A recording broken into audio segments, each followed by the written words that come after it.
next fellow up is no stranger to Health 2.0, Daniel Kapatinos. He actually launched Dr. Chrono at Health 2.0 in a mysterious conference we had in Florida for doctors way back when.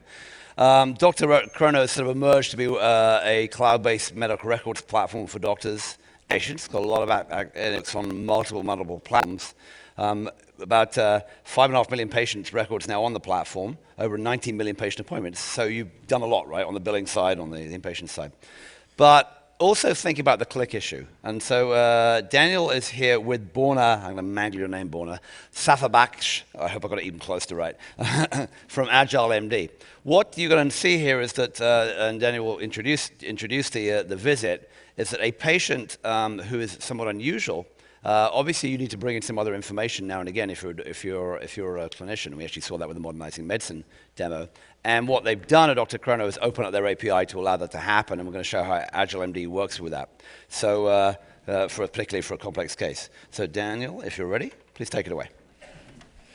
Hi everyone, I'm Daniel from Dr. Chrono. So I'm going to go through a case study for everyone here. Say that there's a woman, her name's Eva, and she's at work, and she noticed her skin is turning yellow. Her eyes are turning yellow. So she's a little concerned, and she wants to go to the physician. Now, at the physician's office, what we're looking at here is the medical note that the doctor enters their data into. This is where we take, at Dr. Chrono, paper forms that the doctor usually fills out and digitize them in a customizable way here. You can enter data on the web, iPhone, and iPad. There are many ways to enter data: multi-selects, macro buttons, drop-downs, all different kinds of ways that a doctor can enter data here. Now, if I go over to View Clinical Note, it generates a note that I could submit to the insurance company. So this note right here can be submitted to the insurance company where the doctor can get paid, and they can save this on file. Now, what Matt was talking about was something that we think about a lot is interacting with the patient and the doctor, and how do you get data into this type of software fast? We released a clinical API. Today is the first time we're actually showing it to the public, where partners that we believe create just as good of experiences and other interactions work with Dr. Chrono.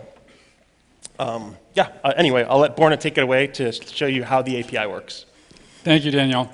Hi, I'm Borna, co-founder and CEO of AgileMD, and we integrate the latest medical guidelines into your electronic medical record systems to optimize your clinical workflow. Let me show you what I mean by that exactly using the case of Eva that Daniel introduced. So Eva's primary care doctor doesn't see jaundice in adults very often. It's fairly uncommon. There's a number of benign causes of adult jaundice. There's also a number of life-threatening causes, so I certainly don't want to miss anything. At the exact same time, I have 10 to 15 more appointments this afternoon, so I need to balance that with being very efficient. So with AgileMD in Dr. Chrono, I can come here and click Apps, and now a number of things have happened. First, Dr. Chrono's clinical API has securely shared with AgileMD who the physician is, who the patient is, why she's here, and important components of her medical record. From there, Agile has put that through a series of our analytics to pull up the most relevant medical guidelines and clinical protocols. And so here you can see the workup for new onset adult jaundice. So looking at this quickly, we can see that the process for working up jaundice in adults starts with a liver function test and a CBC. For the doctors in the room, this is muscle memory, won't be anything new. But from there, I can quickly look at what I need to be having top of mind in terms of important clinical factors, how the results from those lab tests would inform next steps. I can see what are some of the underlying causes that I might be able to handle in my outpatient clinic, what are some of the underlying causes that I may need to be prepared to send Eva to a hospital, and under what conditions do I need to be prepared to, or it may be appropriate to order an ultrasound, a CT, or some kind of more advanced imaging. Now that we've got a game plan, let me jump straight into getting these lab orders placed. With the workflow integration, I can quickly just click. You can see that these two orders have successfully already been placed. For demo diligence here, I'm going to switch over take a quick look at the lab orders, confirm, yes, those were just placed. This is in Eastern time. So let's fast forward.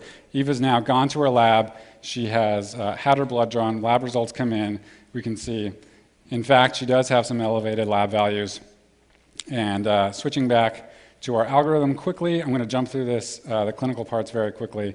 Interpreting those lab results is a big part of what we simplify. She does have an elevated bilirubin that is primarily conjugated. It is an elevated transaminase. That puts us squarely here. And so this helps me really focus my efforts in terms of what diseases are the ones that are candidates at this point, such as acute viral hepatitis. The fact that I need to order 2 more lab tests, I can quickly do that, boom, boom, again, and the important questions to have at this point for Eva in terms of her medical history. So you can see that this is all about simplifying the provider's workflow and making them more productive. Thank you. Thanks, Paul. Thanks.